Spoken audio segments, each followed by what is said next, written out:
This little volume, the result of meditation and experience, is not intended as an exhaustive treatise on the much written upon subject of the power of thought.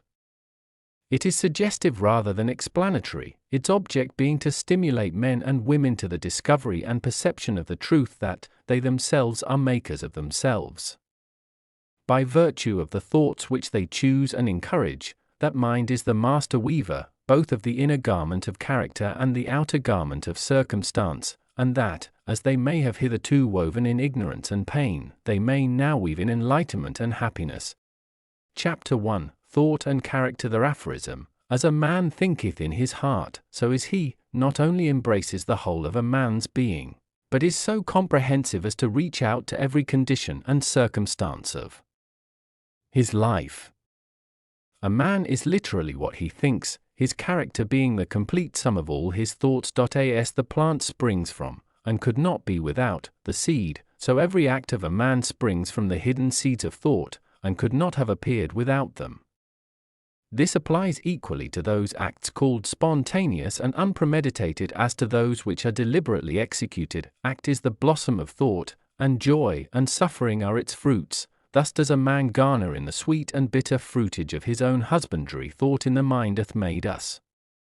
What we are by thought was wrought and built. If a man's mind hath evil thought, pain comes on him as comes the wheel the ox behind. If one endure in purity of thought, joy follows him as his own shadow, sure. Man is a growth by law, and not a creation by artifice, and cause and effect is as absolute and undeviating in the hidden realm of thought as in the world of visible and material things. A noble and godlike character is not a thing of favor or chance, but is the natural result of continued effort in right thinking, the effect of long-cherished association with godlike thoughts. An ignoble and bestial character, by the same process, is the result of the continued harboring of groveling thoughts. Man is made or unmade by himself. In the armory of thought he forges the weapons by which he destroys himself. He also fashions the tools with which he builds for himself heavenly mansions of joy and strength and peace. By the right choice and true application of thought, man ascends to the divine perfection. By the abuse and wrong application of thought, he descends below the level of the beast. Between these two extremes are all the grades of character, and man is their maker and master. Of all the beautiful truths pertaining to the soul which have been restored and brought to light in this age, none is more gladdening or fruitful of divine promise and confidence than this, that man is the master of thought, the moulder of character, and the maker and shaper of condition, environment, and destiny. As a being of power, intelligence, and love, and the lord of his own thoughts, man holds the key to every situation, and contains within himself that transforming and regenerative agency by which he may make himself what he wills. Man is always the master, even in his weakest and most abandoned state, but in his weakness and degradation he is the foolish master who misgoverns his household. When he begins to reflect upon his condition, and to search diligently for the law upon which his being is established, he then becomes the wise master, directing his energies with intelligence, and fashioning his thoughts to fruitful issues. Such is the conscious master, and man can only thus become by discovering within himself the laws of thought, which discovery is totally a matter of application, self-analysis, and experience. Only by much searching and mining are gold and diamonds obtained, and man can find every truth connected with his being, if he will dig deep into the mine of his soul, and that he is the maker of his character, the moulder of his life, and the builder of his destiny, he may unerringly prove, if he will. Watch, control, and alter his thoughts, tracing their effects upon himself, upon others, and upon his life and circumstances, linking cause and effect by patient practice and investigation, and utilizing his every experience, even the most trivial, as a means of obtaining that knowledge of himself which is understanding, wisdom, and power. In this direction, as in no other, is the law absolute, that he that seeketh findeth, and to him that knocketh it shall be opened. For only by patience, practice, and ceaseless importunity can a man enter the door of the temple of knowledge. Chapter 2. Effect of thought on circumstances. A man's mind may be likened to a garden, which may be intelligently cultivated or allowed to run wild, but whether cultivated or neglected, it must, and will, bring forth. If no useful seeds are put into it, then an abundance of useless weed seeds will fall therein, and will continue to produce their kind, just as a gardener cultivates his plot, keeping it free from weeds, and growing the flowers and fruits which he requires, so may a man tend the garden of his mind, weeding out all the wrong, useless, and impure thoughts, and cultivating toward perfection the flowers and fruits of right, useful, and pure thoughts. By pursuing this process, a man sooner or later discovers that he is the master gardener of his soul, the director of his life. He also reveals, within himself, the laws of thought, and understands, with ever-increasing accuracy, how the thought forces and mind elements operate in the shaping of his character, circumstances, and destiny. Thought and character are one, and as character can only manifest and discover itself through environment and circumstance, the outer conditions of a person's life will always be found to be harmoniously related to his inner state. This does not mean that a man's circumstances at any given time are an indication of his entire character, but that those circumstances are so intimately connected with some vital thought element within himself that, for the time being, they are indispensable to his development. Every man is where he is by the law of his being. The thoughts which he has built into his character have brought him there, and in the arrangement of his life there is no element of chance, but all is the result of a law which cannot err.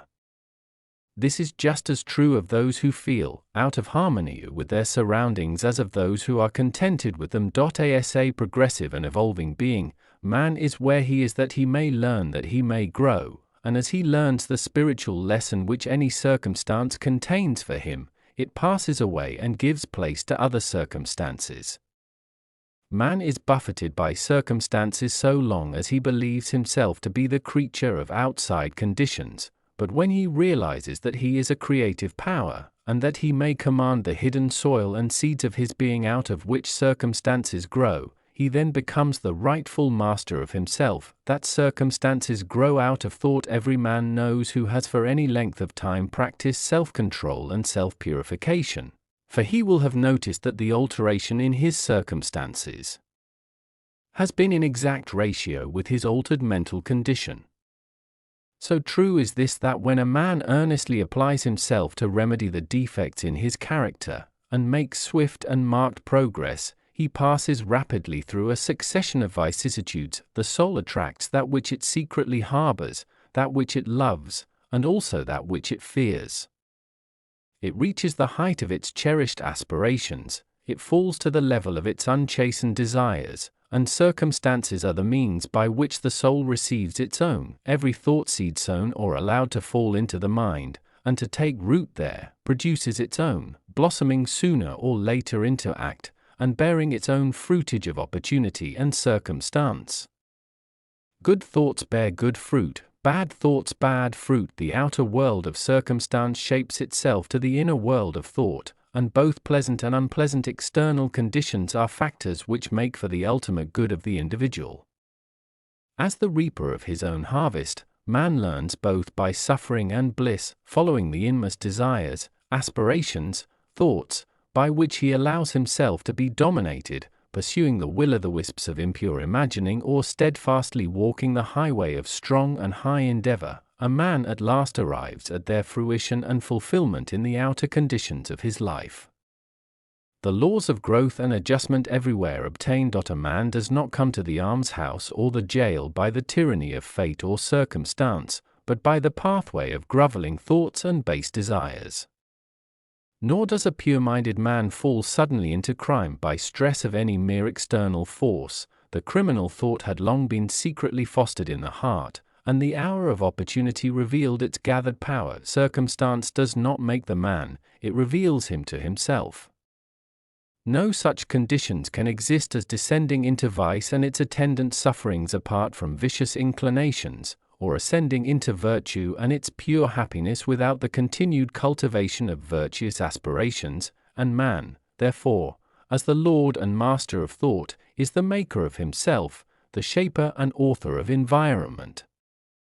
Even at birth the soul comes to its own, and through every step of its earthly pilgrimage it attracts those combinations of conditions which reveal itself, which are the reflections of its own purity and impurity, its strength and weakness. Men do not attract that which they want, but that which they are. Their whims, fancies, and ambitions are thwarted at every step, but their innermost thoughts and desires are fed with their own food, be it foul or clean. That divinity that shapes our ends is in ourselves, it is our very self. Only himself manacles man, thought and action are the jailers of fate, they imprison, being base, they are also the angels of freedom, they liberate, being noble. Not what he wishes and prays for does a man get, but what he justly earns. His wishes and prayers are gratified and answered only when they harmonize with his thoughts and actions. In the light of this truth, what, then, is the meaning of fighting against circumstances? It means that a man is continually revolting against an effect without, while all the time he is nourishing and preserving its cause in his heart. That cause may take the form of a conscious vice or an unconscious weakness, but whatever it is, it stubbornly retards the efforts of its possessor, and thus calls aloud for remedy. Men are anxious to improve their circumstances, but are unwilling to improve themselves, they therefore remain bound. The man who does not shrink from self-crucifixion can never fail to accomplish the object upon which his heart is set.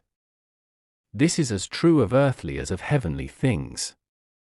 Even the man whose sole object is to acquire wealth must be prepared to make great personal sacrifices before he can accomplish his object, and how much more so he who would realize a strong and well-poised life. Here is a man who is wretchedly poor.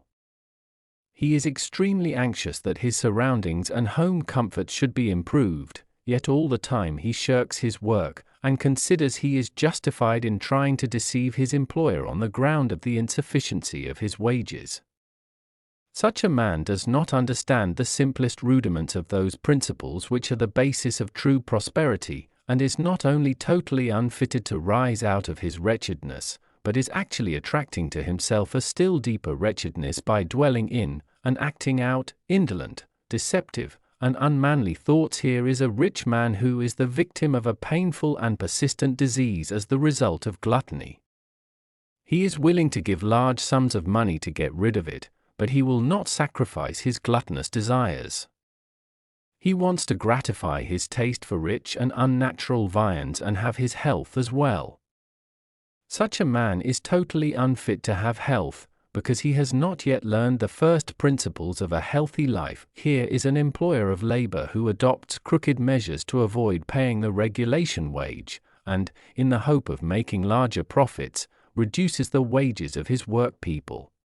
Such a man is altogether unfitted for prosperity, and when he finds himself bankrupt, both as regards reputation and riches, he blames circumstances, not knowing that he is the sole author of his condition. I have introduced these three cases merely as illustrative of the truth that man is the causer, though nearly always is unconsciously, of his circumstances, and that, whilst aiming at a good end, he is continually frustrating its accomplishment by encouraging thoughts and desires which cannot possibly harmonize with that end. Such cases could be multiplied and varied almost indefinitely, but this is not necessary, as the reader can, if he so resolves, trace the action of the laws of thought in his own mind and life, and until this is done, mere outward reforms will prove to be useless. Having conceived of purpose, a man should mentally mark out a straight pathway to its achievement, looking neither to the right nor the left. Doubts and fears should be rigorously excluded. They are disintegrating elements which break up the straight line of effort, rendering it crooked, ineffectual, useless. Thoughts of doubt and fear never accomplished anything, and never can. They always lead to failure. Purpose, energy, power to do, and all strong thoughts cease when doubt and fear creep in. The will to do springs from the knowledge that we can do. Doubt and fear are the great enemies of knowledge, and he who encourages them, who does not slay them, thwarts himself at every step. He who has conquered doubt and fear has conquered failure. His every thought is allied with power, and all difficulties are bravely met and wisely overcome. His purposes are seasonably planted, and they bloom and bring forth fruit which does not fall prematurely to the ground. Thought allied fearlessly to purpose becomes creative force. He who knows this is ready to become something higher and stronger than a mere bundle of wavering thoughts and fluctuating sensations. He who does this has become the conscious and intelligent wielder of his mental powers. Chapter 3: Effect of Thought on Health and the Body. The body is the servant of the mind. It obeys the operations of the mind, whether they be deliberately chosen or automatically expressed. At the bidding of unlawful thoughts, the body sinks rapidly into disease and decay. At the command of glad and beautiful thoughts, it becomes clothed with youthfulness and beauty. Disease and health, like circumstances, are rooted in thought. Sickly thoughts will express themselves through a sickly body. Thoughts of fear have been known to kill a man as speedily as a bullet, and they are continually killing thousands of people just as surely, though less rapidly. The people who live in fear of disease are the people who get it. Anxiety quickly demoralizes the whole body, and lays it open to the entrance of disease, while impure thoughts, even if not physically indulged, will soon shatter the nervous system. Strong, pure, and happy thoughts build up the body in vigor and grace. The body is a delicate and plastic instrument, which responds readily to the thoughts by which it is impressed, and habits of thought will produce their own effects, good or bad, upon it. Men will continue to have impure and poisoned blood so long as they propagate unclean thoughts. Out of a clean heart comes a clean life and a clean body. Out of a defiled mind proceeds a defiled life and a corrupt body. Thought is the fount of action, life, and manifestation. Make the fountain pure, and all will be pure. Change of diet will not help a man who will not change his thoughts. When a man makes his thoughts pure, he no longer desires impure food. Clean thoughts make clean habits. The so-called saint who does not wash his body is not a saint. He who has strengthened and purified his thoughts does not need to consider the malevolent microbe. If you would protect your body, guard your mind. If you would renew your body, beautify your mind. Thoughts of malice, envy, disappointment, despondency, rob the body of its health and grace.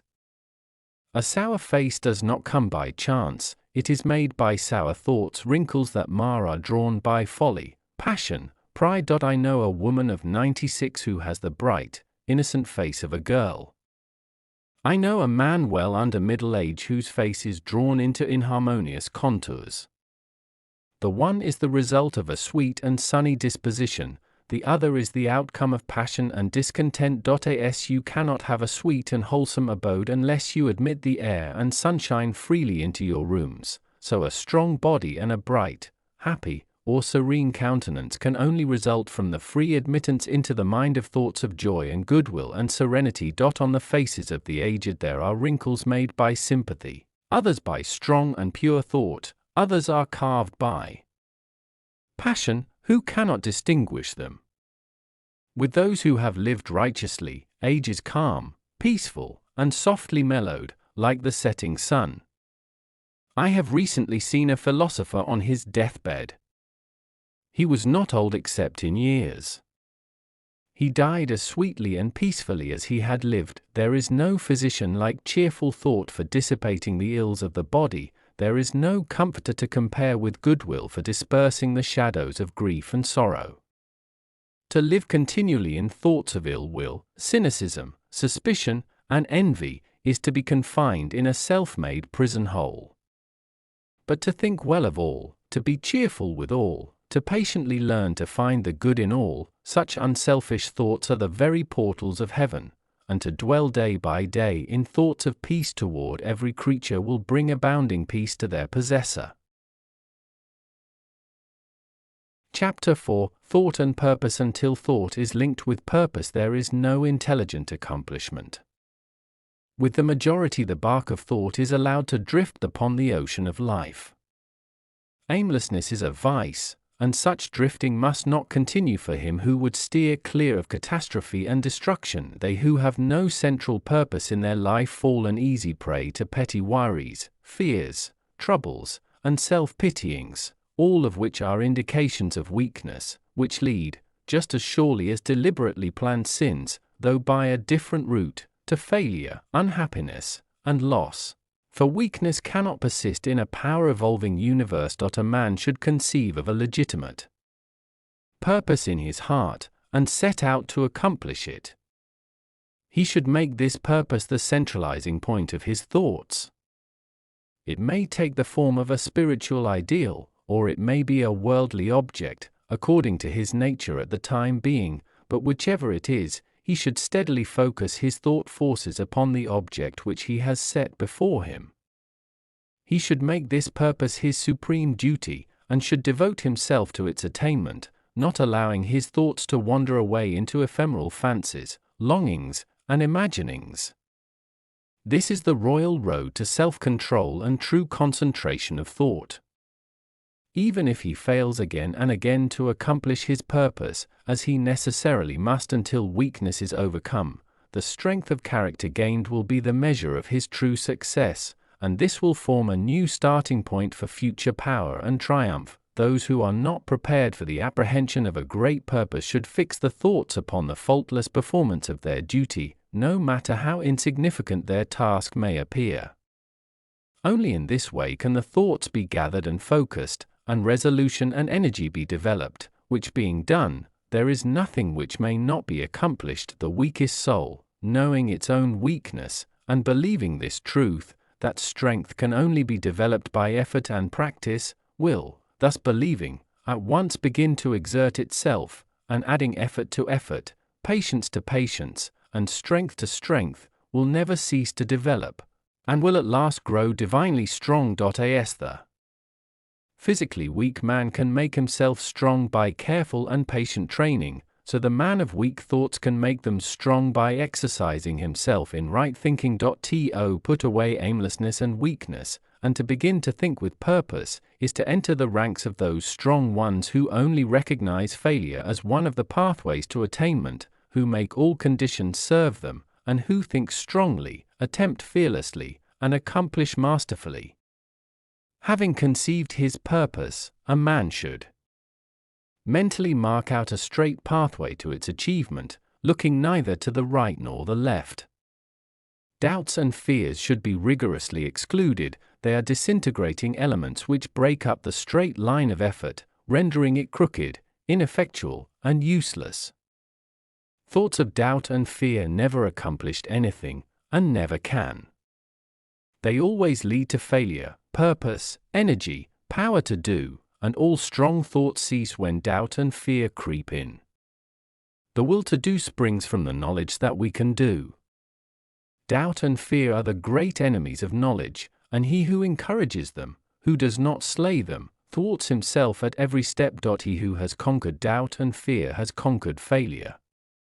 His every thought is allied with power, and all difficulties are bravely met and wisely overcome. His purposes are seasonably planted, and they bloom and bring forth fruit which does not fall prematurely to the ground. Thought allied fearlessly to purpose becomes creative force. He who knows this is ready to become something higher and stronger than a mere bundle of wavering thoughts and fluctuating sensations. He who does this has become the conscious and intelligent wielder of his mental powers. Chapter 5. The thought factor in achievement. All that a man achieves and all that he fails to achieve is the direct result of his own thoughts. In a justly ordered universe, where loss of equipoise would mean total destruction, individual responsibility must be absolute. A man's weakness and strength, purity and impurity, are his own, and not another man's. They are brought about by himself, and not by another, and they can only be altered by himself, never by another.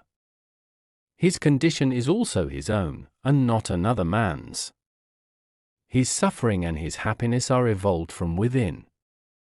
As he thinks, so he is; as he continues to think, so he remains. A strong man cannot help a weaker unless that weaker is willing to be helped, and even then the weak man must become strong of himself. He must, by his own efforts, develop the strength which he admires in another. None but himself can alter his condition. It has been usual for men to think and to say, "Many men are slaves because one is an oppressor, let us hate the oppressor." Now, however, there is amongst an increasing few a tendency to reverse this judgment, and to say, "One man is an oppressor because many are slaves, let us despise the slaves." The truth is that oppressor and slave are cooperators in ignorance, and, while seeming to afflict each other, are in reality afflicting themselves. A perfect knowledge perceives the action of law in the weakness of the oppressed and the misapplied power of the oppressor. A perfect love, seeing the suffering which both states entail, condemns neither. A perfect compassion embraces both oppressor and oppressed. He who has conquered weakness, and has put away all selfish thoughts, belongs neither to oppressor nor oppressed. He is free. A man can only rise, conquer, and achieve by lifting up his thoughts. He can only remain weak and abject and miserable by refusing to lift up his thoughts. Before a man can achieve anything, even in worldly things, he must lift his thoughts above slavish animal indulgence. He must, by sacrificing and ceaseless striving, escape from the bondage of self. His thoughts must be lifted above mere self-indulgence to something higher, nobler, and more enduring than personal gratifications. The universe does not favor the greedy, the dishonest, the vicious, although on the mere surface it sometimes appears to do so. It helps the honest, the magnanimous, the virtuous.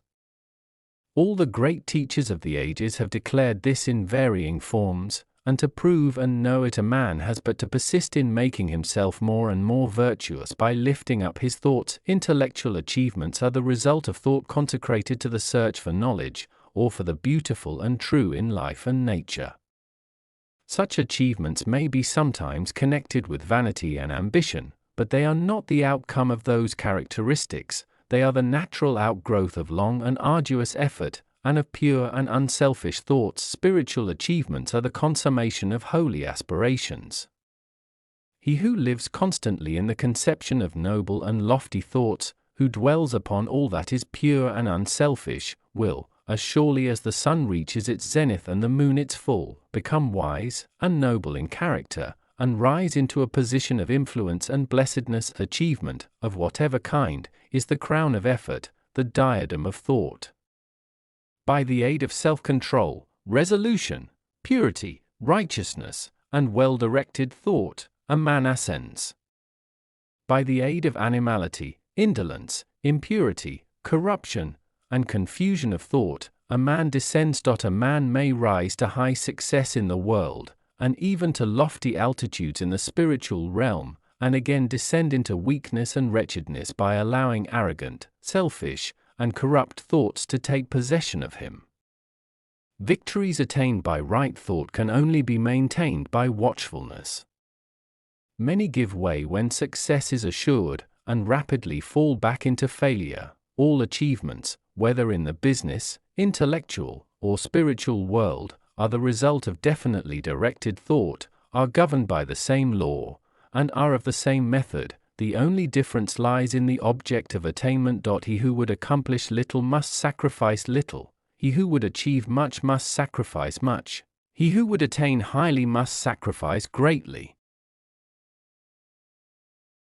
Chapter 6: Visions and Ideals. The dreamers are the saviors of the world. As the visible world is sustained by the invisible, so men, through all their trials and sins and sordid vocations, are nourished by the beautiful visions of their solitary dreamers.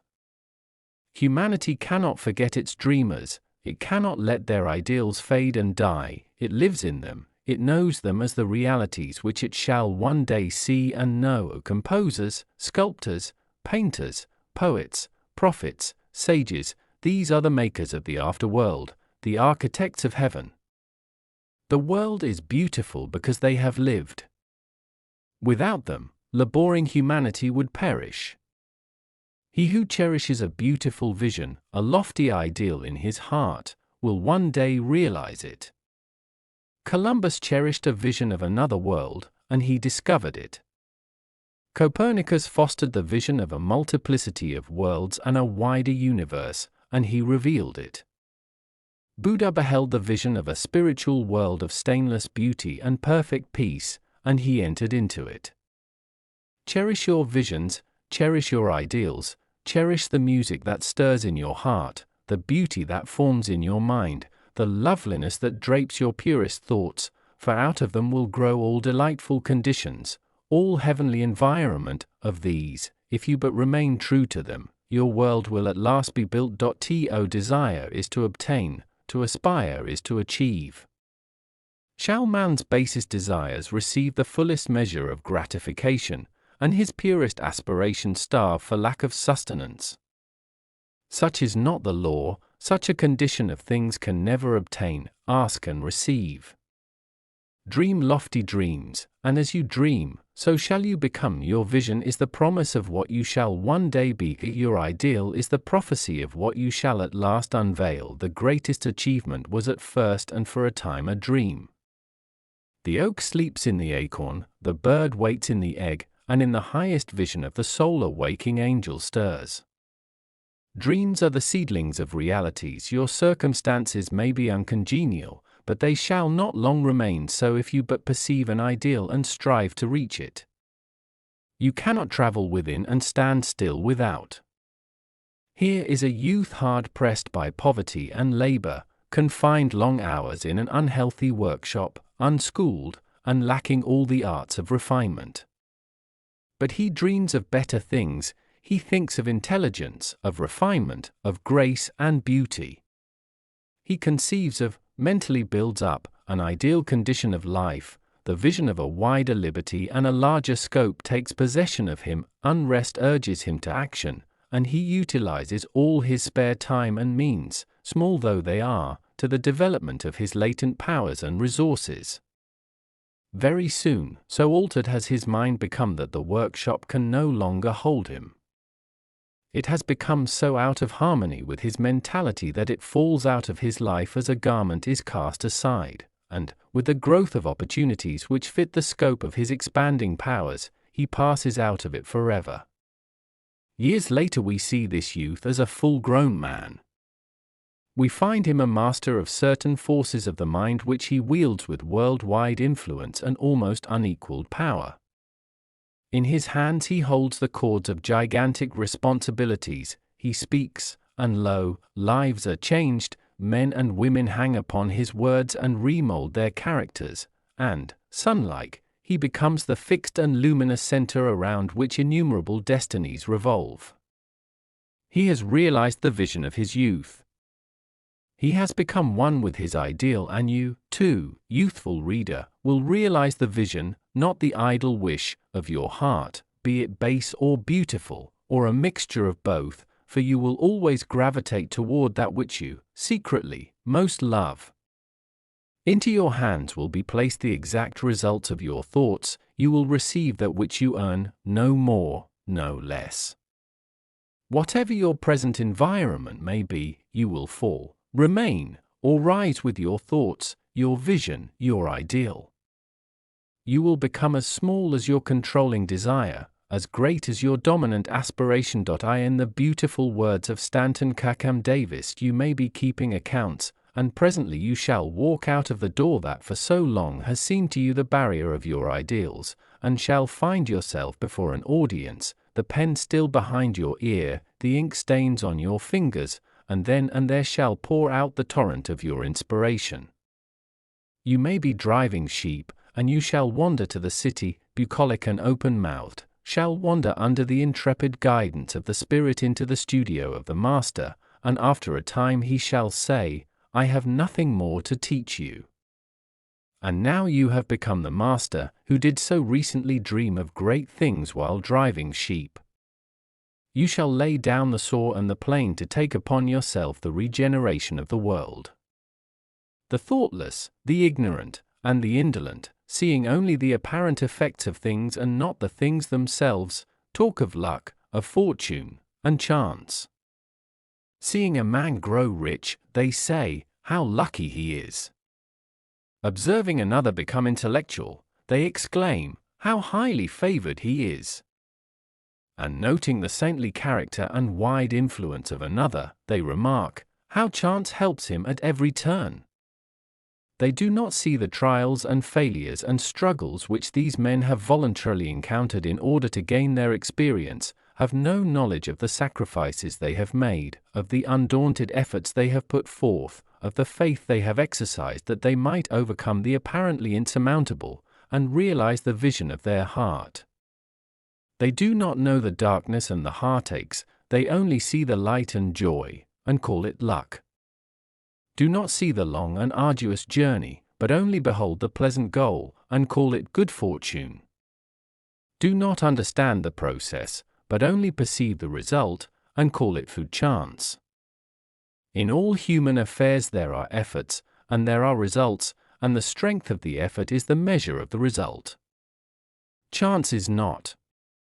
Gifts, powers, material, intellectual, and spiritual possessions are the fruits of effort. They are thoughts completed, objects accomplished, visions realized, the vision that you glorify in your mind, the ideal that you enthrone in your heart. This you will build your life by, this you will become.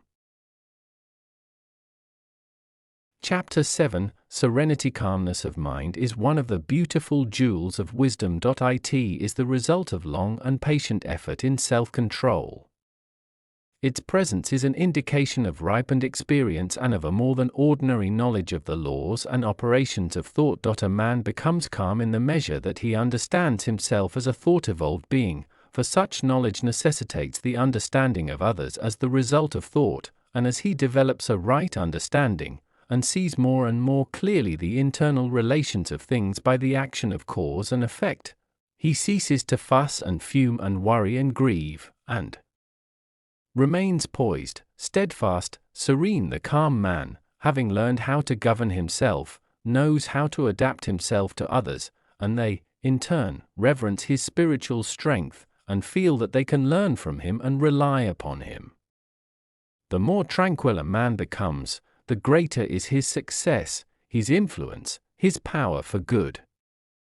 Even the ordinary trader will find his business prosperity increase as he develops a greater self-control and equanimity, for people will always prefer to deal with a man whose demeanor is strongly equable. The strong, calm man is always loved and revered. He is like a shade-giving tree in a thirsty land, or a sheltering rock in a storm. Who does not love a tranquil heart, a sweet-tempered, balanced life? It does not matter whether it rains or shines, or what changes come to those possessing these blessings, for they are always sweet, serene, and calm. That exquisite poise of character which we call serenity is the last lesson of culture, the fruitage of the soul. It is precious as wisdom, more to be desired than gold, yea, than even fine gold. How insignificant mere money-seeking looks in comparison with a serene life, a life that dwells in the ocean of truth, beneath the waves, beyond the reach of tempests, in the eternal calm.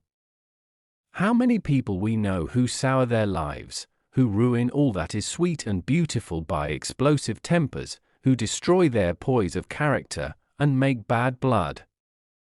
It is a question whether the great majority of people do not ruin their lives and mar their happiness by lack of self-control.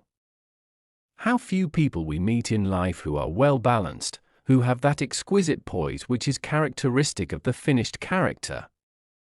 Yes, humanity surges with uncontrolled passion, is tumultuous with ungoverned grief, is blown about by anxiety and doubt.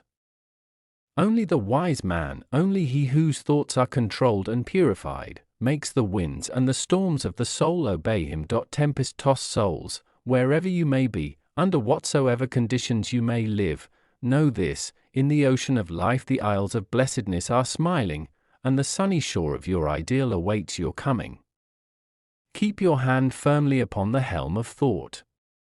In the bark of your soul reclines the commanding master. he does but sleep, wake him.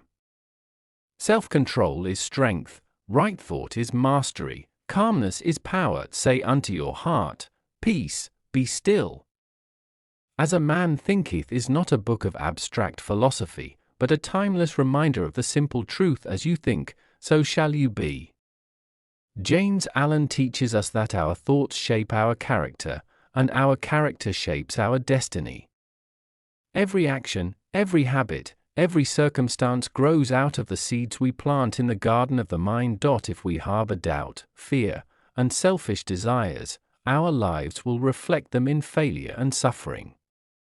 But if we cultivate purity, purpose, and vision, then serenity, success, and strength will follow. The message is clear: we are the makers of ourselves. No one else can think for us, act for us, or live for us. Each of us holds the key to our own transformation.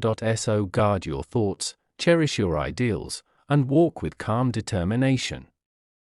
For as surely as the sun rises, your outer life will become the reflection of your inner world.